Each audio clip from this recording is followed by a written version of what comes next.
Hi VC, I'm back to do a quick post on some Krautrock stroke space music in appreciation for the work that Jeff Vinyl Spin has been doing at the moment. He's showing his Krautrock stroke what he calls progressive space, which is quite a descriptive term for what's contained in this genre of music, and I just like to support him and to roll along with it. Before I do, I just want to do a quick diversion. Last Thursday, myself and young Ben went to see Sugar Ray Leonard, the former five-weight boxing champion middleweight. He was, I think, super middleweight and light middleweight and welterweight as well. But we had a great day. So that's Sugar Ray Leonard, that's me, and that's Ben. Only joking. Ben, me, obviously, and Sugar Ray Leonard. Sugar Ray Leonard gave a great kind of a speak on his career, on what he thinks of boxing, where it's came from, where he thinks it's going to, the preeminence of this UFC, Universal Fighting thing, and the way the boxing has fallen off the pedestal in recent times, and how he thinks that it's going to come back to preeminence.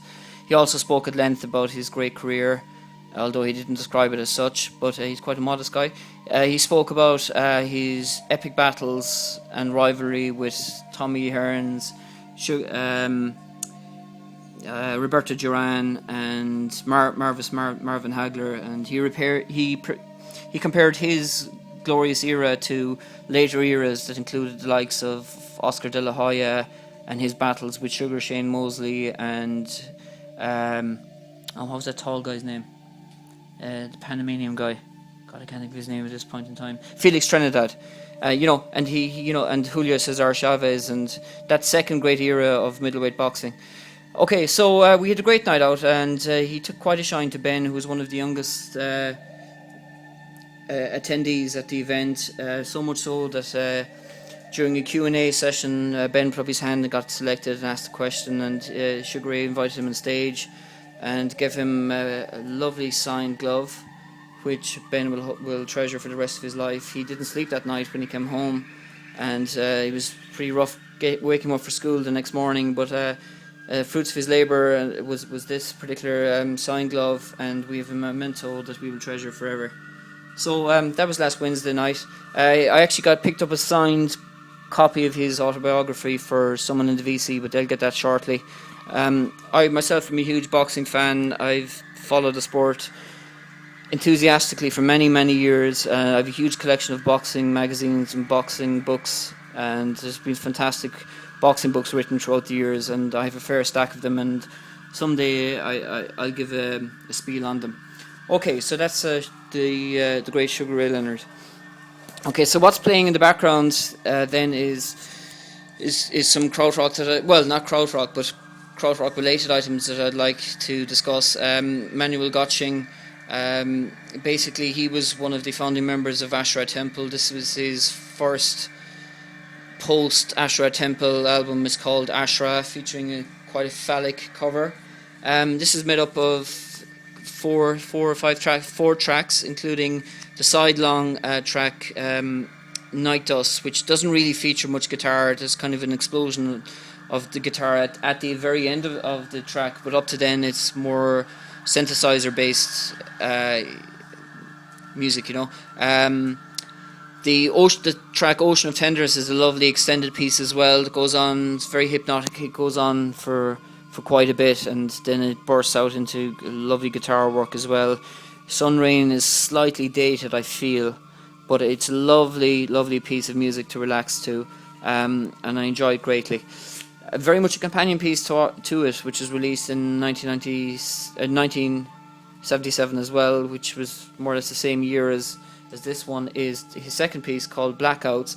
And unlike, as the name might suggest, Blackouts, you might perceive it to be dark, but this is anything but. It's a very light, trippy, ambient piece of work with beautiful kind of progressive sounds to it. More kind of guitar work than was evident in the New Age of Earth album, but very enjoyable. In particular, the tracks Midnight on Mars, and the two companion pieces of Don't Trust the Kids and Blackouts, which kind of segue into each other. In fact, Blackouts uses the exact same bass synthesizer riff as is used in Don't Trust the Kids, except it's sped up a bit more and it's a bit of a harsher workout. I don't particularly like the track Shuttlecock. It's okay, but it goes nowhere fast.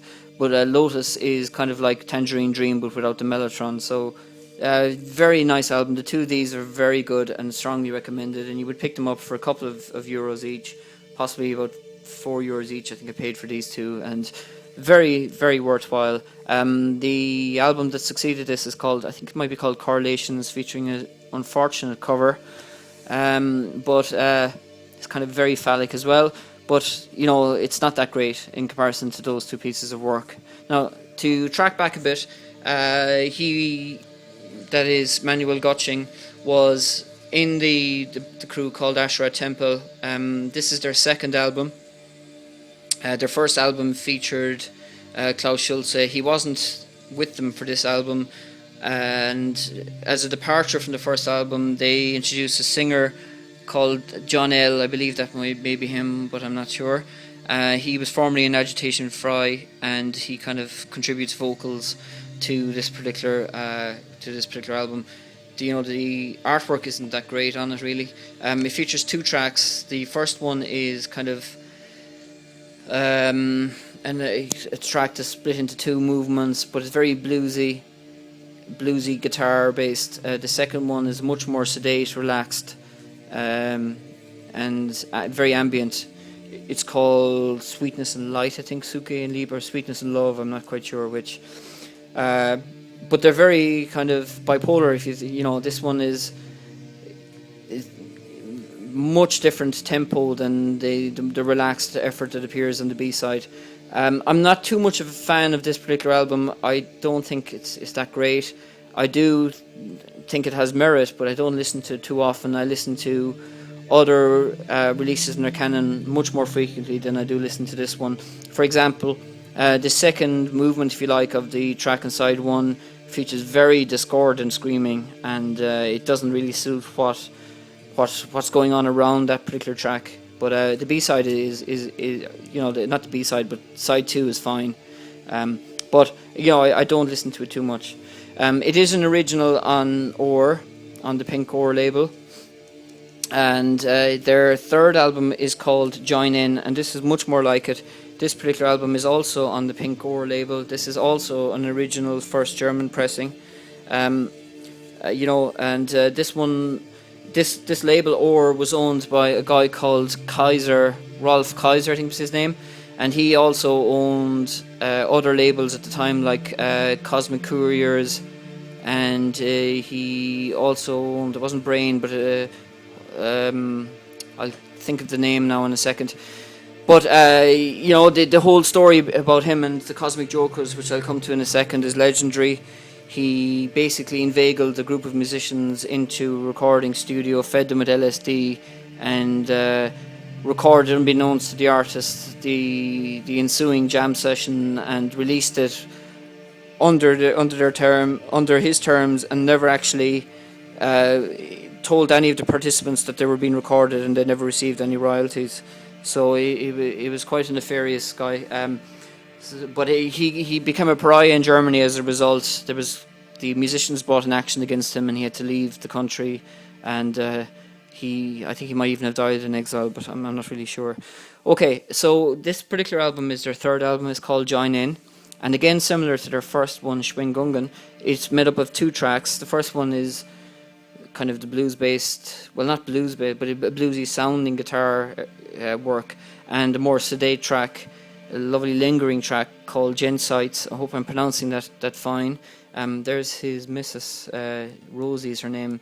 She was a feature of the fourth album by these guys, Ashra Temple. There, she's there in the cover, and there's Klaus Schulze. It's called Starring Rosie, is the album that she was a feature of. They then had a fifth album called 7 Up, I think, and I believe they may have disbanded after that. Okay, so again, this is kind of, it's got its sedate, ethereal track, and it's got its more up-tempo, riffy track, kind of almost like a jammy kind of a thing. Okay, so I listen to this one much more often than I listen to Schwingungun. It's called Join In, and it's also on the original Pink Ore label. Okay, actually the label, I've just thought of it, the other label that he used to own was called Pills, which is the mushroom label. So he had the Pills, the Ore, and the Cosmic Courier labels, but ultimately he lost them all because of the court actions and the court cases that he lost. Okay, the 6th Ashra Temple album is effectively a solo album because there's only one musician on it and he plays all of the instruments, and all of those instruments are just electric guitars, if we are to be believed. And that is Manuel Gottsching's self-titled first album called Inventions for electric guitar. Curiously, it's also got the subtitle Ashra Temple 6. I'm not quite sure why, because at that point he wasn't a member of Ashra Temple, and it is a solo album. Seeing as there is no other participants on it, I don't know why he didn't just call it Manuel Gottsching Inventions for electric guitar. Right now it looks quite an anachronism because the cover is dated alarmingly badly, as you may imagine. You know, he's got his JC haircut, and this unfortunate neck scarf is very, very screams 1970s. But the music, I believe, hasn't dated. Now, some people may contest that opinion. I think this is very trancey, and I've heard him called the godfather of trance. It's very repetitive, lots of use of echo systems and delayed guitar effects and processed guitar work. But I think it's superb. It's one of the most expensive albums that I bought for my collection. I think it cost about €50, so it was very, very pricey, but you just don't see it around. And when I saw it, I bargained it down from... I kind of hassle. I think he wanted 60 for it, but I eventually got it for 50. It is on the Cosmic Courier label, and it is an original first pressing. And this is made up of 3 tracks. The first track is called Echo Waves, which is very repetitive, plodding along, and then suddenly for the last 3 or 4 minutes it explodes into electric guitar. And beautiful choppy electric guitar, and a very, very stunning work. The second track is called Quasar Sphere, which I defy anyone to tell me that it's just made up of electric guitar, because it sounds like it's pure keyboard synth stuff.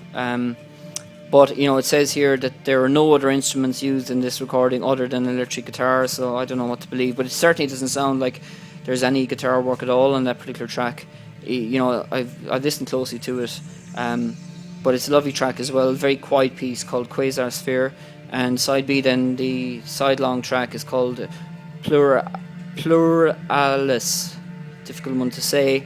Again, a lovely contemplative, meditative track that goes on a bit. But you know, I've heard some people say that this album is a bit boring. I find it anything but, and I revisit it quite regularly. Inventions for electric guitar. So this is an original German issue on the Cosmic Courier label. Okay, and related to that and to Manuel Gottsching is this particular sequence of albums. There were 5 of them recorded at sessions that were basically just jam sessions that were illegally recorded by that guy Rolf Ulrich Kaiser, who owned the Cosmic Courier, the Ore, and the Pills labels at the time. And as I explained, he had to leave Germany as a result of his nefarious actions. But basically what he did was he got kind of the cream of the artists that had recorded for his labels, basically Manuel Gottsching, a couple of the lads from Wallenstein, and Klaus Schulze, who was formerly a member of Tangerine Dream, and the producer Dieter Dirks, who was very much a rival of Connie Planck's. He got them all in the studio, fed them with LSD, and sat back and recorded what ensued. And basically what ensued was equal parts magic and crap. I've heard a quote attributed to Manuel Gottsching where he called it cosmic shit. But I think the reason he did that is because he didn't get any royalties for it. Certainly there is great artistic merit in this album and in their second one. This is their first one. It's called CosmicJokers. This is not an original German issue. It's a French release from, I think it may be from the year of issue, if not from the year following the year of issue, but it's made in France, and so it's a French Cosmic Courier label. I think this album is very special. Galactic Joke, the track on side one, is very guitar orientated. The second track is Cosmic Joy, is very meditative, you know, psychedelic, space rock is what I call it. But two fabulous tracks altogether, and I revisit this album quite regularly too.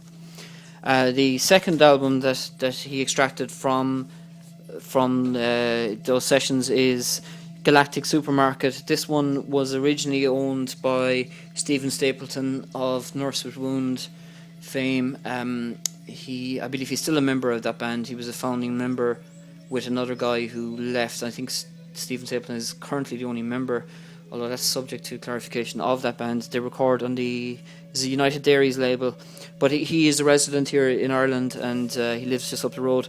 But he put all of his Krautrock stuff on for sale in a couple of batches last year. I was lucky enough to win. I bid on a few items, but the only one I won on was this one. It didn't come cheap, but it didn't approach the prices that I paid for that one. So I was very happy with it. This is an original German issue. It's the first pressing in the year of issue on the Cosmic Courier label. And again, this is made up of two tracks, Kinder des Alles and Galactic Supermarket. It's more psychedelic than the first album, the Cosmic Joker ones. It features kind of some female spoken parts. It's more proggy, you know. It's definitely more proggy than the first one. Not to say that it's proggy, but it's more, you know what I'm trying to say. It's more proggy in sound than in terms of its ambition to be progressive. Very, very good.